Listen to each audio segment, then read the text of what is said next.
주신 하나님 말씀 사도행전 2장 21절 말씀 봉독합니다. 사도행전 2장 21절 말씀. 누구든지 주의 이름을 부르는 자는 구원을 받으리라 하셨느니라. 아멘. 누구든지 주의 이름을 부르는 자는 구원을 받으리라.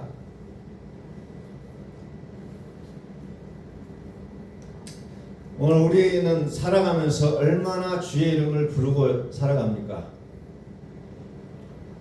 많은 순간 우리는 주의 이름을 잊어버리고 살아갈 때가 많이 있음을 고백합니다. 힘들고 어려울 때 문득 생각해보니 그 이름이 생각날 때가 있어요. 정말 즐겁고 기쁨 속에 살아가다 보니 또 어느 순간 문득 보니까 주의 이름을 우리는 생각할 때가 많이 있다는 겁니다. 그런데 어떻게 보면은 우리는 우리의 삶 속에서 매 순간 주의 이름을 불러야만 살아갈 수 있는 존재임을 우리는 이 시간에 다시 한번 깨달을 수 있기를 소망합니다. 누구든지 주의 이름을 부르는 자는 구원을 받으리라. 이것은 요엘 선지자의 말씀을 그대로 인용한 내용이에요. 요엘 선지자 2장에 보면은 누구든지 여호와의 이름을 부르는 자는 구원을 얻으리니 이는 나 여호와의 말대로 시온산과 예루살렘에서 피할 자가 있을 것이며 남은 자 중에 나 여호와의 이름을 부름을 받을 자가 있을 것이니라 그랬습니다. 누구든지 여호와의 이름을 부르는 자는 구원을 얻으리라. 누구든지 주의 이름을 부르는 자는 구원을 받으리라. 사도행전에서 요엘서를 인용해서 이제 말씀을 증가하는 내용이 나와요. 그들은 구약의 요엘의 기사를 그들은 기억하고 있다는 겁니다. 그래서 어떻게 보면 사도행전 첫 번째 설교의 내용들이 이제 시작이 되어지는 그 2장의 내용들이 이제 그렇게 해서 진행이 되고 있어요. 누구든지 주의 이름을 부른 자는 구원을 얻겠다는 겁니다. 주의 이름을 부르는 자가 구원을 얻는다는 거예요. 우리는 매 순간 우리의 목 놓아 부르는 이름이 무엇인가요? 우리는 어찌 보면은 이 이름을 부르다가 죽어야 될 인생들이에요. 내가 부르다가 죽을 이름이요. 내가 부르다가 살 이름이요. 우리는 나의 마음이 힘들고 괴로울 때 우리는 누구를 생각합니까? 우리는 수많은 사람들을 생각할 때가 있어요. 그러나 결국에는 우리에게 진정한 도움을 주는 자는 오직 주의 이름이라는 겁니다. 주의 이름을 부르는 자는 구원을 얻으리니 주의 이름을 부르는 자는 구원을 받으리라. 주의 이름을 부르는 자는 구원을 받으라는 겁니다.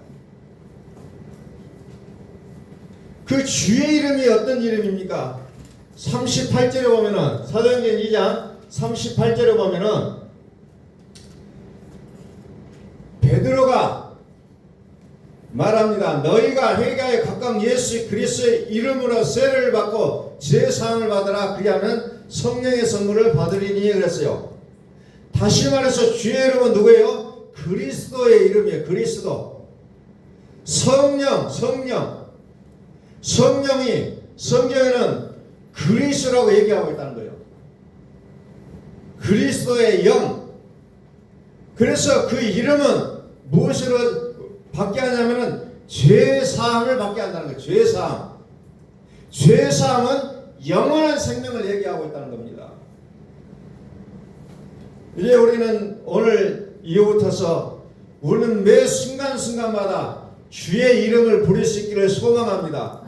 이 이름이 나를 살릴 수 있는 이름이라는 겁니다. 우리를 염려와 근심 속에서 떠나게 할 수 있는 유일한 이름이에요.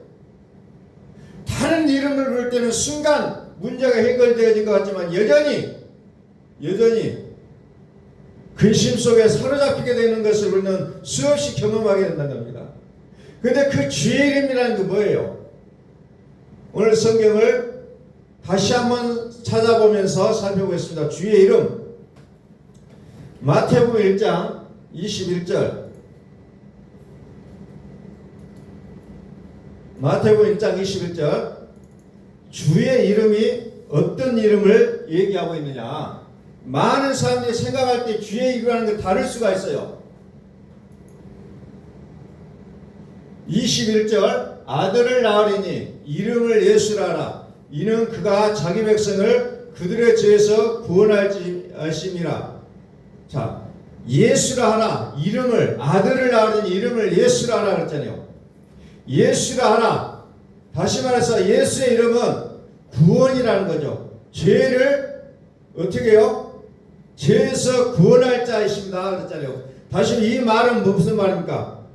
예수를 믿는다는 그 뜻은 이제 죄에서 구원을 얻는다는 거예요. 그럼 뭡니까? 우리의 말하는 모든 우리의 주의 이름을 부르는 우리의 입술 속에서 정죄와 판단이 있을 수가 없다는 거예요. 우리가 말하는 말까지도 무엇을 해야 됩니까? 죄사함이 들어있어야 그게 예수 믿는 거라는 거예요. 그런데 우리는 예수 믿는 거 따로, 말하는 거 따로, 행동하는 거 따로로 되어 있다는 겁니다. 말 속에 정죄와 판단이 아닌 죄사함이 들어있어야 그게 예수 믿는 거라는 거예요. 우리는 예수 믿는 것을 너무 다르게 생각합니다. 23절에 보라, 처녀가 잉태하여 아들을 낳을 것이요 그의 이름은 임마누엘이라 하리라 하셨으니 이를 번역한즉 하나님 우리와 함께 계시다 함이라 그랬잖아요. 이 말은 무슨 말이냐? 하나님이 하실 것을 보게 된다는 거죠. 이게 믿음이라는 겁니다. 하나님이 함께 하신다는 게 임마누엘이요. 그 이름이 아들이라는 겁니다. 하나님의 아들. 하나님의 아들은 예수와 임마누엘로 이렇게 구분을 지어놓고 있다는 거예요. 그래서 로마서 1장에도 하나님의 아들이 뭐냐? 복음이다. 그러면서 혈통으로는 다윗의 아들이요 성결의 영으로는 이렇게 해서 이름을 구분해 놓고 있다는 거예요. 그래서 예수 하나님의 아들을 이해할 때 두 가지의 뜻을 우리가 같이 기억하셔야 된다는 겁니다. 그래서 누가복음 2장 11절에 보면은 다윗의 동료의 구주가 났다 그러잖아요. 구주. 다윗의 동료의 구주가 났으니 다시 말해서 주의 이름은 하나님의 아들 예수 임마누엘이라는 것을 우리에게 소개하고 있다는 겁니다. 이 의미를 망각해버리고 내가 예수 믿는다고 아무리 얘기해봤자 그 내용을 담지 않는 그 믿음은 어찌 보면은 온전한 믿음이 아니라는 거예요. 그래서 하나님의 아들 예수 그리스도, 성경은 그것을 무수히 강조하고 있지만 우리는 너무 쉽게 지나쳐 버린다는 겁니다. 마가복음 1장 1절에서도 하나님의 아들 예수 그리스도의 복음의 시작이라 이렇게 표현합니다. 시작의 복음이 있다는 거예요. 시작의 복음. 그러면서 요한계시록 1장 17절에 뭐라고 하니까 나는 처음이요 마지막이다 이렇게 설명하죠. 나는 처음이요 마지막이다. 그래서 이사야서 44장 6절에서 이제 다시 한번 설명해 주었죠. 이스라엘의 왕인 여호와, 이스라엘의 구원자인 만군의 여호와가 이같이 말하노라. 나는 처음이요 나는 마지막이라 나 외에 다른 신이 없느니라. 만군의 여호와를 설명하면서 뭐라고 했냐면 나는 처음이요 마지막이라. 나는 처음이요 나는 마지막이라. 나 외에는 다른 신이 없느니라. 만군의 여호와를 나는 처음이요 마지막이라고 설명하는데 이제 요한계시록에서는 예수 그리스도를 나는 처음이요 마지막이다 이렇게 표현하고 있다는 겁니다. 나는 처음이요 마지막이다. 그래서 우리가 성경을 볼 때에 구약 성경을 보면서 신약 성경으로 분명한 내용을 캐치를 하셔야 된다는 거예요. 무엇을 믿음으로 가져가야 될 것인지를 분명하게 그것을 깨우쳐야 된다는 거죠. 그냥 문자 하나하나를 끌고 가는 믿음이 아니라 정말 이 말씀 속에서 무엇을 나타내고자 하는 것인지를 분명하게 아셔야 된다는 겁니다. 그래서 이 시대에 우리가 믿어야 될 우리의 주의 이름은 예수 그리스도라는 것을 성경 우리에게 말씀하고 있다는 겁니다. 만군의 여호와 그리스도 예수. 그래서 그리스도 예수는 어떤 분이냐? 죽으실 뿐만이 아니라 다시 살아나신 분이라고 설명하고 있다네요. 생명의 성령의 법이라고 설명하고 있습니다. 그래서 우리 나를 향해서 상대방을 해서 누가 정죄하리요? 로마서 8장 34절에서 누가 정죄하리요? 정죄할 수 없다. 누구도. 왜? 죽으실 뿐만 아니라 다시 살아나신 이는 그리스도 예수시니 그는 하나님 우편에 계신 자요 우리를 위하여 간구하시는 자니라. 그러니까 그리스도가 마음에 계시는 자는 어때요? 정죄받을 이유가 없다는 거예요. 판단받을 이유가 없다는 거예요. 그리스도 안에서는 다 존귀한 자들이라는 겁니다. 그래서 저와 여러분들이 이 땅에 주인공으로 하나님 부르셨다는 거예요. 여러분 각자가 주인공으로 부르심을 받았습니다. 왜? 여러분 안에 그리스도께서 계시기 때문에 그렇다는 겁니다. 정죄할 수가 없어요. 누가 정죄하리요? 그런데 우리는 예수 믿는다고 얘기하면서 수많은 사람들을 어때요? 정죄하고 판단하는 습관을 가지고 있다는 겁니다. 저 사람이 이렇다, 저 사람이 이렇다. 그건 예수 믿음이 아니라는 거예요. 정죄하고 판단하는 건 누가 합니까? 율법이 하고 마귀가 하는 거예요. 우리는 다만 살아계신 그리스도를 내 마음에 모시는 일을 하는 자의 모습에 불과하다는 겁니다. 로마서 1장으로 한번 돌아갑니다. 로마서 1장.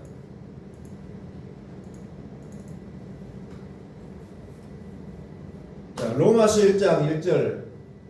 예수 그리스도의 종 바울은 사도로 부르심 받아 하나님의 복음을 위해 택정함을 입었으니. 예수 그리스도의 종 바울은 하나님의 복음을 위해 택정함을 입었다는 자기 자신의 부르신 목적을 알고 있어요. 오늘 저와 여러분들은 하나님이 나를 부르시는데 무엇을 위해 불러주셨을까? 무엇을 위해서 불러주셨을까를 한번 고민해 볼 수 있기를 소원합니다. 바울은 하나님의 복음을 위하여 택정함을 입었다고 선언합니다. 제가 기도할 때마다 우리 교회는 하나님의 복음을 위하여 택정함을 입은 교회라고 제가 기도하고 있어요. 하나님 이 복음을 위해서 우리를 불러주셨고 하나님 이 복음을 위하여 교회를 세워주셨다는 사실이에요. 이 복음이 어떤 복음이냐? 2절에 하나님이 선지자를 통하여 그의 아들에 관하여 성경에 미리 약속하신 것이라. 복음이 뭐냐? 하나님의 아들이라는 겁니다. 그 하나님의 아들은 뭐냐? 3절에 그의 아들에 관하여. 하나님의 아들은 어떤 육신으로는 다윗의 혈통에서 나셨고 성결의 영혼은 죽은 자들 가운데서 부활하사 능력으로 하나님의 아들로 선포되셨으니 곧 우리 주 예수 그리스도시니라. 육신은 다윗의 혈통이요 성결의 영으로는 죽은 자 가운데서 부활하셨다는 거죠.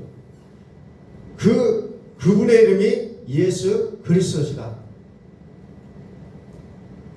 그 예수 그리스도의 은혜로 말미암아 어때요? 우리가 부름을 받았다는 거예요. 그래서 그 이름을 위하여 우리로 하여금 이 땅에서 살게 하시는 하나님의 부르심이 우리에게 있다는 겁니다. 우리는 각자 왜 사느냐고 물어보면 각자 답이 다를 수가 있어요. 그러나 하나님 보실 때는 같다는 거예요. 뭐가 같습니까? 복음을 위하여 택정함을 입었다는 사실. 복음을 위하여 예수 그리스도를 위하여 예수 그리스도의 것으로 부름을 받았다는 겁니다. 이것은 우리가 부인할 수 없는 사실이라는 거죠. 그래서 우리는 어떤 일을 하든지 간에 예수의 그리스도의 이름이 나오게 살아야 된다는 거예요. 예수의 그리스도의 이름이 온데간데 없고 나의 이름이 나간다는 것은 부르심에 합당한 삶이 아니라는 겁니다. 자, 10장에 봅니다. 로마서 10장.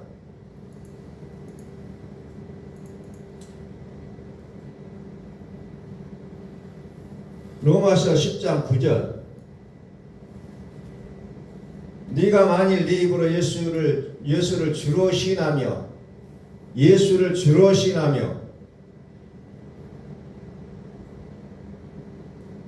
누구든지 주의 이름을 부르는 자는 구원을 받으리라. 주의 이름을 부르는 자는 구원을 받으라 하니까는 툭 쳐도 주여 주여 외치는 사람도 있어요.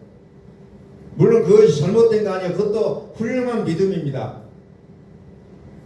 그런데 주의 이름을 부를 때 그 소리만 주여를 외치는 게 아니라는 거예요.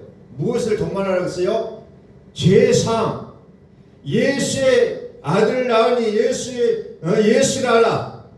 자기 백성을 저희 죄에서 구원할 자 하심이라. 아들을 낳으니 임마누엘이라. 하나님이 저희와 함께 하심이라. 이 주의 이름이 나와야 된다는 거죠. 이 주의 이름을 시인해야 된다는 거죠. 그런데 이 주의 이름의 의미는 다 까먹어버리고 오직 주여 그거만 남아있는 우리의 모습을 우리는 끊임없이 보게 된다는 겁니다. 그냥 단순하게 그 소리로 주의 이름을 부르는 것이 아니라 그 주의 이름이 갖고 있는 그 의미를 기억하라는 거예요. 그래서 시인하라는 겁니다.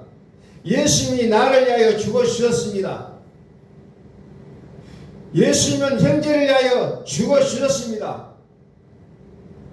이것을 놓쳐버리면 나는 끊임없이 뭐가 됩니까? 정죄하는 자가 되고 판단하는 자가 된다는 겁니다. 심판자의 모습, 심판은 우리의 직무이라는 것. 우리는 심판하는 자가 아니라 오직 심판하실 수 있는 분은 그리스도 예수예요. 의에 대하여 심판합니다. 불의를 심판한다는 거죠. 그게 그리스도의 하시는 일이에요. 그래서 우리는 누가 정죄하리요? 아무도 정죄할 수 없는 자의 모습임을 성경은 우리에게 말씀하고 있다는 겁니다. 만일 네 입으로 예수를 주로 시인하며 또 하나님께서 그를 죽은 자 가운데서 살리신 것을 네 마음에 믿으면 구원을 받으리라.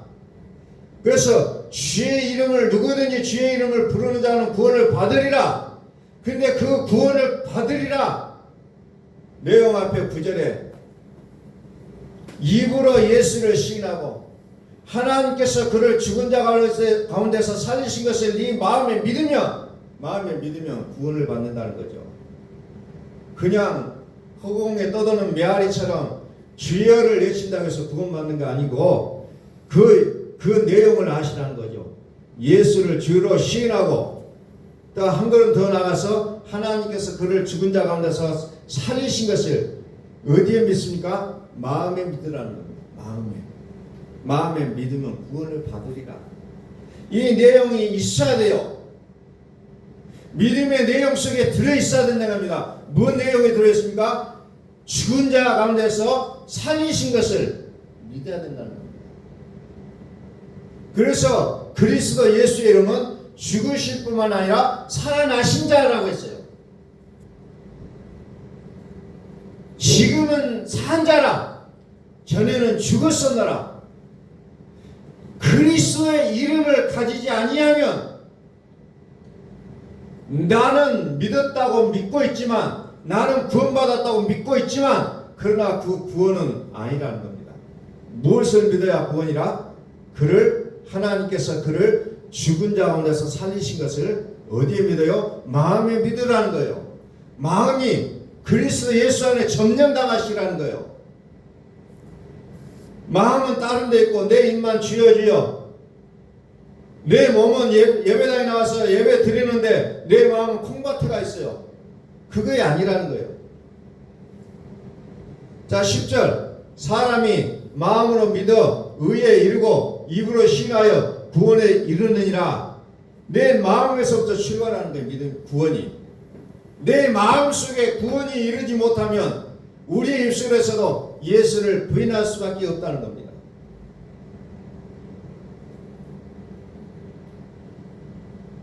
자, 17절.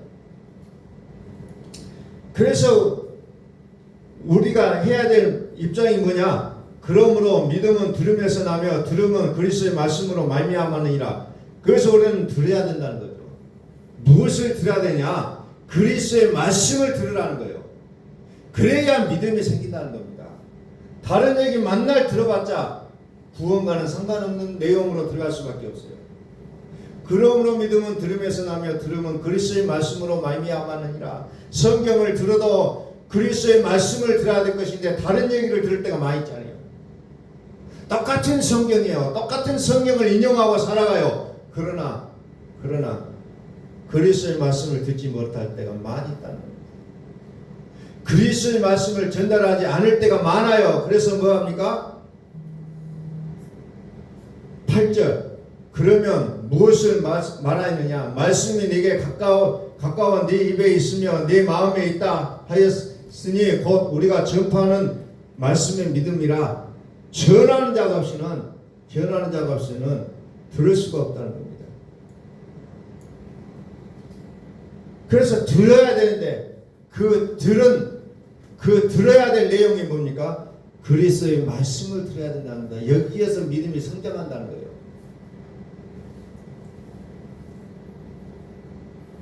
오늘 주님의 심판대 앞에 섰을 때 나는 교회를 몇 년 다니고 전도를 몇 명 했고 나는 예배당을 몇 개를 건축했고 막 수많은 예수님의 제자들처럼 가서 주의 이름으로 선전하고 주의 이름으로 병든 자를 고쳐주고 주의 이름으로 귀신을 쫓아내고 막 했습니다. 했죠. 뭐라고 합니까? 불법을 행하는 자들에게서 떠나가라는 겁니다.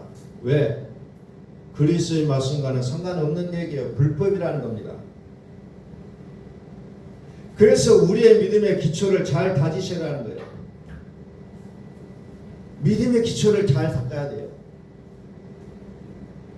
다른 사람들을 보고 그것을 바라보고 평가하고 하는 것이 아니고 정말 내가 그리스도의 말씀으로 자라가고 있는지를 보셔야 된다는 겁니다.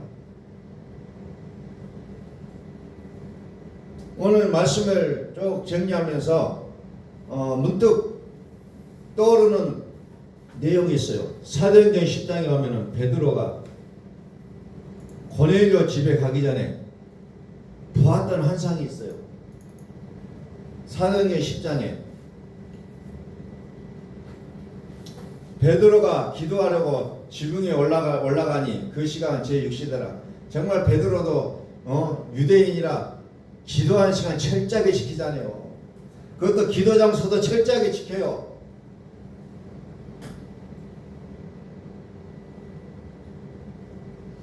여전히 잘 믿는다고 말하는 사람들 만나서 얘기 들어보면은 주의 이름을 둔 그곳에 주님이 임하신다. 솔로몬에게 하나님이 말씀하셨어요. 그러면서 그것이 어디냐? 예배당이라는 겁니다. 여러분들은 거기에 인정한지 어쩐지 모르겠어요. 예배당이라고 말하는 사람이 있어요. 왜? 그렇게 지금까지 가르침을 받아왔어요. 그러니까 그게 진리라고 믿고 있는 거예요. 그러면 다른 곳에는 하나님의 이름을 두신 적이 없을까요? 북한의 지하교회에는 예배당을 만들어야 되고 예배당을 만들고 지하 동굴에서 들어가서 예배드리는데 그거는 하나님의 이름을 두지 않았을까요? 우리의 생각은 항상 고차가 되어 있어요. 고정되어 있어요. 그래서 다른 뭔가 거기가 상반된 새로운 말을 하면 거부 반응이 나오게 있다는 겁니다. 베드로도 율법주의자의 속에서 자라왔던 사람이요. 그래서 정해진 시간에 정해진 장소에서 기도하잖아요. 그래도 하나님은 그것을 외면하지 않습니다. 그래서 그가 환상을 보자 하늘에서 11절에 보니까 하늘이 열리며 한 그릇이 내려오는 것을 보니 큰 보자기 같고 네 개에 매어 땅에 들이웠더라. 그 안에는 땅에 있는 각종 네 발 가진 짐승과 기는 것과 공중에 나는 것들이 있더라. 율법에서 가증한 것들, 부정한 것들하고 정해놓은 것들이 수도권이 떨어져. 그러면서 뭐라고 얘기합니까? 13절 베드로야 일어나 잡아먹으라. 그러니까 베드로가 뭐라 합니까? 정말 믿음 좋잖아요. 주여 그럴 수 없나이다. 섭되고 깨끗하지 아니한 것을 내가 결코 먹지 아니하였나이다. 얼마나 믿음이 좋습니까? 지금까지 이렇게 배웠잖아요. 그렇게 알고 있었어요. 그래서 베드로의 믿음은 정말 좋은 믿음이었어요. 그러나 그것마저도 베드로의 고정관념이었다는 겁니다. 그거 고정관념이라는 것은 또 다른 말로 얘기하면 뭡니까? 고집이에요. 고집.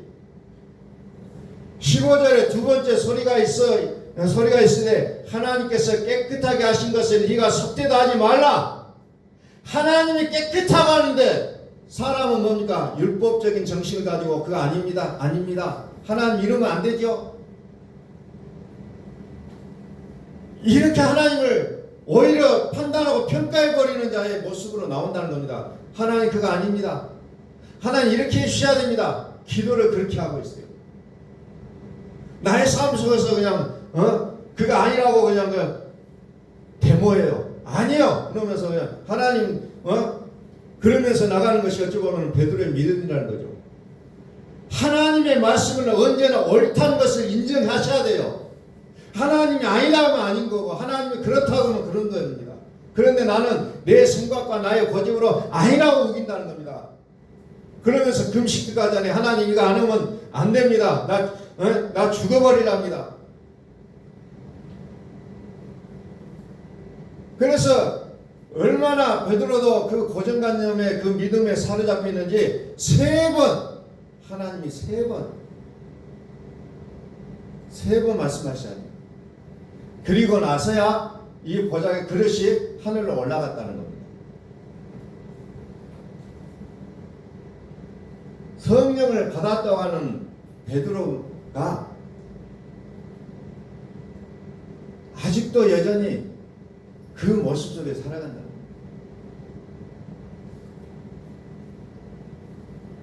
베드로의 생각과 하나님의 생각, 또 이것을 뛰어넘어서 나의 생각과 하나님의 생각에 어떤 괴리가 있습니까?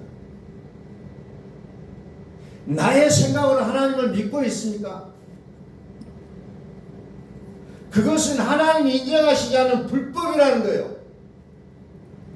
주님의 제자들이 주의 이름으로 귀신을 쫓아내고 주의 이름으로 선전을 하고 주의 이름으로 병든 자를 고쳐주고 왔음에도 불구하고 그게 다 옳은 일이고 선한 일이잖아요. 그럼에도 불구하고 불법을 행하는 자들하고 얘기합니다. 불법을 행하는 자들. 우리의 믿음에서 최고의 어찌 보면 그 표현적으로 멸류관을 받아야 되는 것이 우리의 최고의 영광이 되어야 될 것인데 불법을 행하는 자들은 내게서 떠나가라. 이 평가를 받아버린다면 지금까지 우리가 살아왔던 모든 것들은 뭡니까? 과거는 무너지잖아요. 그래서 나의 생각과 하나님의 생각이 같은지를 아셔야 된다는 겁니다. 하나님의 뜻을 바꾸려 하지 말고 내 생각을 바꾸셔야 된다는 거죠. 만일 할만하시거든 이 잔을 내게서 옮기시옵소서. 그러나 나의 원대로 마옵시고 아버지의 원대로 하옵소서. 이게 믿음이 되셔야 된다는 겁니다. 하나님 그건 아닌 것 같은데요. 하나님이 그렇다는 것은 끝까지 그런 겁니다.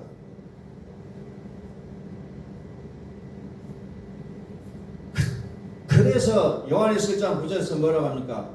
만일 우리가 우리 죄를 자백하면 그는 미쁘시고 어려워서 우리 죄를 사하시고 우리를 모두 불의에서 깨끗하게 하실 것이요. 그랬죠. 불의에서, 불법에서 깨끗하게 하신다는 겁니다.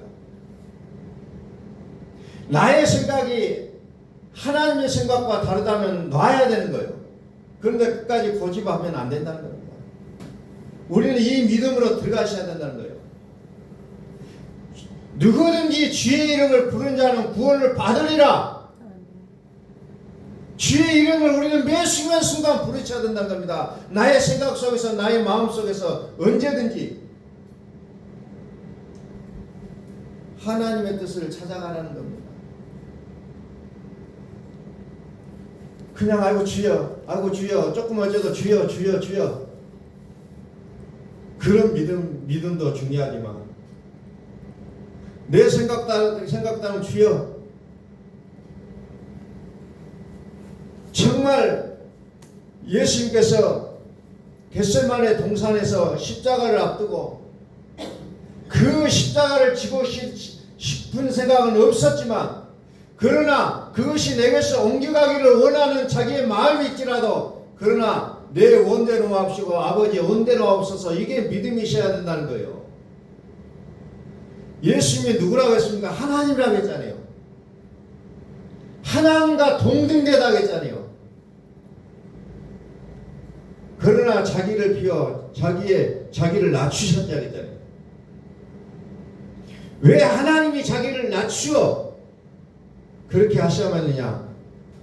그를 따르는 자들로 하여금 그렇게 살아야 된다는 것을 보여주신 거라는 겁니다. 다시 말씀을 정리합니다. 우리는 주의 이름을 언제 부릅니까? 정말 나의 삶 속에 매 순간순간 주의 이름을 부르고 계십니까? 주의 이름을 부른 자는 구원을 받으라고 했어요. 주의 이름을 부른 자는 구원을 받으리라. 요엘 선지자도 마찬가지로 누구든지 여호와의 이름을 부른 자는 구원을 얻으리라 그랬어요.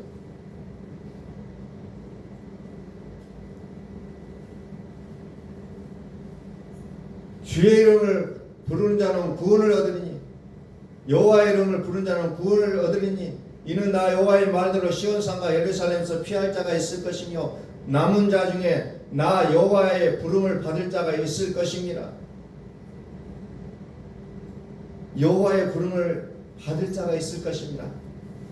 마지막 시대는 어떻게 보면 다른 사람들이 어떻게 행하는 것을 보고 믿는 것이 아니라 하나님의 말씀을 믿는 거라는 겁니다. 그리스도의 말씀을 믿는 게 믿음이라는 거에 많은 사람들은 넓은 길로 가기 때문에, 나의 믿음은 오직 그리스도의 말씀에 접붙임 바 되어야 된다는 겁니다. 이것이 바로 나의 영원한 생명이 될 수밖에 없다는 거예요.